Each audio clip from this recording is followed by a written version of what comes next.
What's up, guys? This is Coach Grant with First Down Training, and today we're going to be breaking down 5 different wide receiver press releases that all look similar that you can use to confuse a DB, to trick a DB, and to keep him on his toes guessing what we're doing. So I hope this video helps you guys out. Hope it teaches you a few new things. But also, fellas, if you're a wide receiver and you would like to train with myself and my staff of coaches this offseason, we are going to be traveling out to 15 locations across the country. Next up, we're going to be coming out to San Francisco for a 2-day QB and wide receiver training camp. And then we're coming out to Orlando, New Orleans, Charlotte, Dallas, the DMV, St. Louis, Honolulu, and then the rest of these states to finish out the year. So if you guys want some more information on that or local to one of these cities on the screen, check out that very first link in the description below. We'd love to have you out.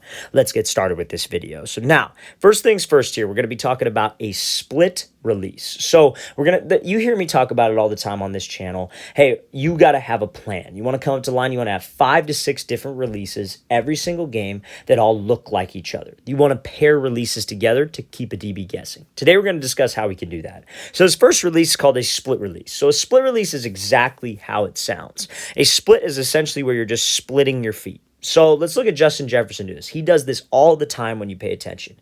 So if you're lined up on the right side and your left foot is up, you would want to step forward with your right foot and bring your left foot out. So you would essentially split your feet. So when you guys split your feet, the mistake that a lot of wide receivers will make is that they raise their chest up. You see how Jefferson stays in this explosive, good pad level position? Because everybody's biggest fear with this split release, where they kind of hesitate for a second, is that a DB is able to get hands and jam us. So we have to make sure that when I bring my back foot up, even with my front foot, and my front foot goes out, I maintain a knee bend, I keep my legs in a good position, and I keep a good explosive pad level and posture. So that puts me in a position of balance. And we're going to talk about why that's important here in a second. So first release is just a general split release. Now, the next couple releases we'll talk about, we're going to dive into more so why you would use them in different situations and how you can use them effectively. So let's play at full speed. So good split, burst to the inside, and great job running that blaze or slant out there from Jefferson. So now let's talk about the second way. So a split reaction release. So a split release, you could do a couple different things on it, right? Pre-snap, you could see a look from a DB. You could give a little split release and then be able to react. Now, sometimes this DB is going to come out and he's going to be head up right in front of you. You have to have a plan for every single coverage look in terms of what release you're going to choose. So if this DB is lined up inside shade, I'm going to go with this. He's lined up head up, I'm going to go with this. He's lined up outside shade, I'm going to do this. You got to have a plan for every single one of those looks. And it's really not that complicated. There's only so many ways a DB can come out and play coverage on you. So if he's head up, a split reaction release is a great thing to use. So let's play at full speed. This is Sky Moore. He does a split and he takes the inside release on a out, kind of maybe like a sail route, I would say. So why does he take the inside release here? Pre-snap, we don't know what this DB is trying to do. And if he's running this sail route, ideally, wouldn't you want to take an outside release? Probably. But if the DB takes it away, we cannot force my release. And a split release is a great way to react off of this DB. So what he does here, you see how he's going to be bringing his left foot up, even with his right foot. He splits. Now, remember we talked about this with the split release. You want to get to a position of balance. You want to make sure that you keep a knee bend, good explosive pad level position, but also you want to make sure that your feet get into a balanced position as well. You're not in your tippy toes. You're not standing up, you're in a good explosive spot. Because when you guys split, that kind of forces the DB to react. You give him that little hezzy move, and that forces him to either show his leverage, right? He might shade to the outside, he might shade to the inside. But because it's a split reaction release, I could go either way. That's why it's important that your feet are even and both cleats are in the grass. Because if that DB shades to the outside like he does, what does Sky Moore do? He pushes off of his outside foot and reacts and takes the inside release. He's not threatened by the DB jumping outside. He's comfortable taking an inside release on an outside breaking route, and vice versa if it were like a post route or a dig route. You have to be able to react. So a split reaction release is a great release to use when you have that head up man coverage. Now, you could obviously react the opposite way. DB shades to the inside, we split. He would push off of his right foot and take the outside release. It's just all about keeping timing and keeping what the DB gives you. Let's play this thing again, full speed one more time. Great job splitting by Sky Moore, taking that inside release and using that move at the top. That is how you use a split reaction release.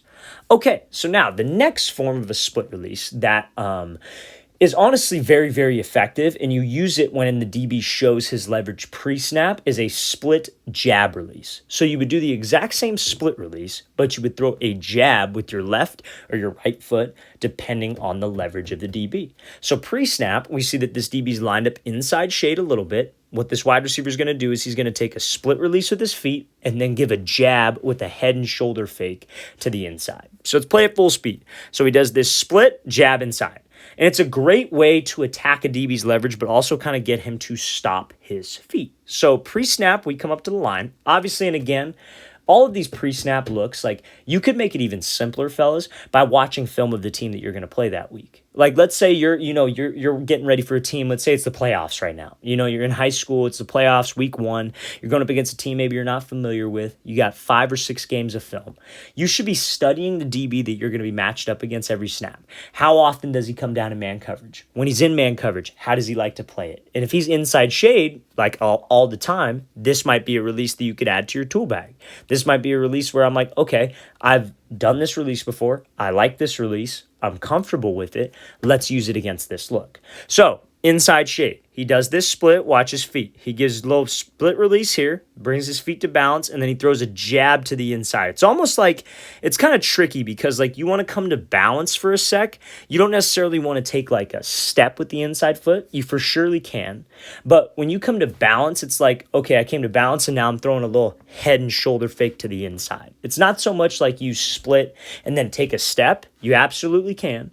But in this specific case, it's more of like a split and then a head and shoulder fake. He comes to balance and then sells with his upper half, hips and shoulders to the inside, threatening his leverage because that's what's going to get him to move, and he can take an outside release. Now you might ask, like, why would I want to use this when he's inside leverage? Like, why wouldn't I just split and take off? Because when he's inside leverage, what's most likely to get a DB to do this and move his feet and jump to the inside is when we threaten him where he doesn't want us to go. So we come up pre-snap, and when he's inside shade, he does not want to get beat to the inside. That's his sole goal. His sole purpose is to not give up a slant, a post, a dig. So if we threaten him with that slant, that post, that dig, he's going to move. He has to honor that. So that's where this kind of like split jab inside release can come from.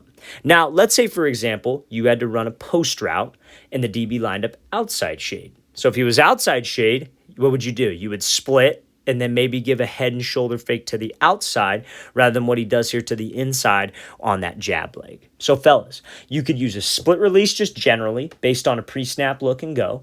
You could use a split release and react, and now you could use a split with kind of almost a jab fake or a head and shoulder fake. And now we're going to talk about a couple more ways that you can use this split release. So let's play this full speed. Great job by this wide receiver selling to the inside and giving that head fake to threaten that DB's leverage. Okay, so now next example here is going to be, it's still a form of a split release, but it's almost like a step back split release. So we get a lot of questions about, what do I do if this DB's crowding me off the line, I'm on the ball, and he's going to try to get hands on me, right? And he's going to be physical, he might lunge at me. I always say you want to use a step back release or a split release. And when I say split release, I mean this like step back split release, if you will. So let's watch what this wide receiver does here full speed. He does the split, but it's almost like he steps backwards on it, right? So like he still is bringing his back foot up even with his front foot, but it's almost like his back foot, instead of going out, steps backwards. Now, I'm not one for going backwards off the line, but this is definitely like a viable approach if that DB is overcrowding you, right? Especially, you're at a camp, you're in 7-on-7 where it's not the most realistic thing. Everybody knows they're passing the ball. There's no threat of a run game, and that guy just doesn't want to let you get off the line. This is something you could do. It's a way to kind of freeze him, give him a move, and then react. So his front foot goes backwards as the back foot goes up. So he does not have to bring his back foot up as far as if this DB was maybe half a yard further off. So when he goes here and he splits, you see how he gives kind of a head and shoulder fake to the outside, very similar to the last example. So it's almost like a step back split with a little fake. Gets the DB to jump, and we're able to take an inside release. And it doesn't even need to get him to jump a lot. We just need the free release. We just need to make sure this DB doesn't get hands and doesn't disrupt the timing with my quarterback. But that like kind of step back split release, same principles apply. Make sure we're coming to balance. You could use a head and shoulder fake. Make sure we're in good pad level, but make sure we are patient with it, fellas. Under control, getting to balance. Play this thing again, full speed one more time. Great job using that step back split release to freeze the DB and then get up into this break. Now, some of you might be thinking, like, I've never heard of that release before. Like, and it may not be, a release that's heavily taught, but that's the way I see it, and oftentimes releases, like, you hear about it all the time with guys, like, they don't even necessarily sometimes know what they're doing. Like, they're just kind of like, hey, I was just reacting, it was just a reaction. I've done it so many times before, I'm not thinking about it. So when you got that physical guy with that split release, that can be an option. You kind of almost take that step back split release to give a fake and then go. Okay, so now, something that we've talked about in the past is pairing releases together. So, like, you can use a split release, but then you can also combo a split release with something like a diamond release, right? So, like, let's say, for example, I have to run a slant route.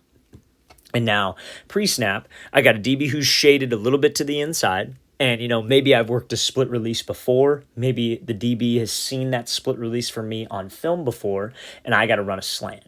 So let's play at full speed what Stefon Diggs does here. He splits, then takes that diamond release to the outside and is able to win. So a diamond release is 3 steps to the outside, right? On a 45-degree angle to get this DB to open up his hips so we could slip back underneath. I only like this on a slant because if you use this diamond release, then slip back under, then try to restack, that just takes too dang long. It's got to be a quicker paced route. So when he goes here, you see what he does. He does kind of a little hesitation, split. Back foot up, even with his front foot, position of balance, good pad level. It all has to look the same if you're going to pair your releases together.